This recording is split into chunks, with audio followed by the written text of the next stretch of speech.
मैं मुकेश सुधैनिया, आप देख रहे हैं सीधे बोर्ड यूपी। हम बात करेंगे उत्तर प्रदेश के प्राथमिक शिक्षकों के समायोजन के मामले की, जिसमें इलाहाबाद हाई कोर्ट की लखनऊ पीठ ने शासनादेश पर रोक को 26 फरवरी 2026 तक बढ़ा दिया और इसके संभावित प्रभावों का फैसला अगले हफ्ते सुनाया जाने वाला है।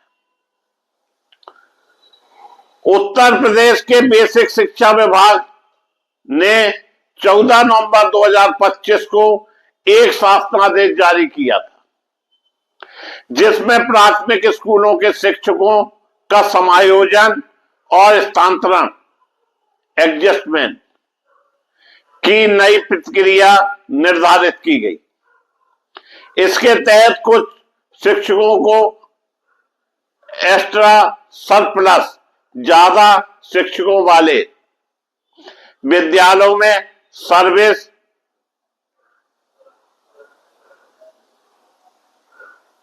डेडिकेट कमी वाले स्कूलों में समायोजित करने का प्रावधान था। यह आदेश उन मामलों में लागू होना था जहां शिक्षकों की सहमति के बिना ही समायोजन किया जा सकता, जिससे विद्यालयों में छात्र शिक्षक अनुपात संतुलित रहे। याचिकाकर्ताओं ने, जो कई प्राथमिक शिक्षक हैं, वे शासनादेश को कानून विरुद्ध बताया है और कुछ महत्वपूर्ण दलीलें अदालत के सामने रखी हैं। याचिकाकर्ताओं का कहना है कि शासनादेश में शिक्षक की सहमति के बिना उसे दूसरे विद्यालय में समायोजित करना सही नहीं है।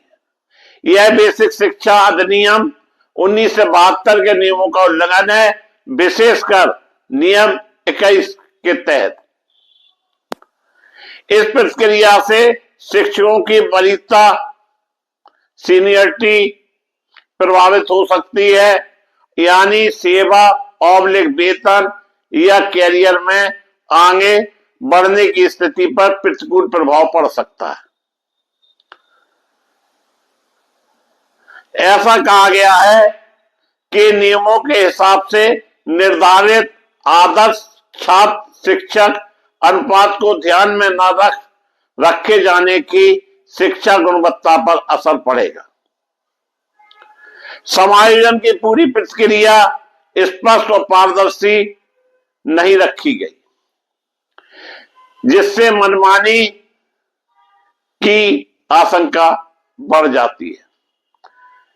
इन दलीलों को मद्देनजर रखते हुए याचिकाकर्ताओं ने शासनादेश रद्द या समायोजित करने की मांग की है। इलाहाबाद हाई कोर्ट की लखनऊ पीठ ने इस याचिका पर पहले ही रोक स्टे लगा दी थी, ताकि समायोजन प्रक्रिया पर आगे कोई कार्रवाई नहीं हो सके। अब इस रोक को 26 फरवरी 2026 तक बढ़ा दिया गया है और उसी दिन फाइनल सुनवाई होने वाली है। कोर्ट ने याचिकाकर्ताओं को अपनी लिखित बहस दाखिल करने का भी निर्देश दिया है, ताकि फैसले में सभी बिंदुओं पर विस्तार से देखा जा सके। अगर शासनादेश बदला या रद्द हुआ, संशोधित हुआ, कई शिक्षकों को दूसरी जगह स्थानांतरित नहीं किया जा सकेगा, जिससे उनकी नौकरी स्थिति प्रभावित हो सकती है। विभाग को नया नियम या नीति बनानी पड़ सकती है, जिससे शिक्षकों की सहमति और स्पष्ट मापदंड शामिल हो। पर यह फैसला अन्य राज्यों में जैसी नीतियों के पर मिसाल बन सकता है।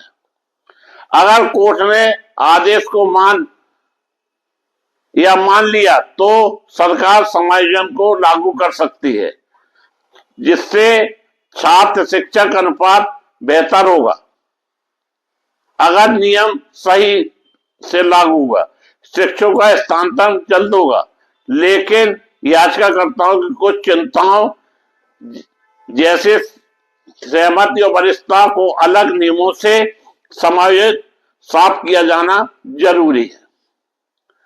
निष्कर्ष यह निकलता है, इस याचिका में अदालत शासनादेश की वैधता, पारदर्शिता, संवैधानिकता पर सवाल उठा रही है। 26 फरवरी 2026 को अंतिम सुनवाई होगी और उसके फैसले का असर न सिर्फ शिक्षकों पर बल्कि यूपी शिक्षा नीति और सरकारी नियोजन पर भी पड़ेगा।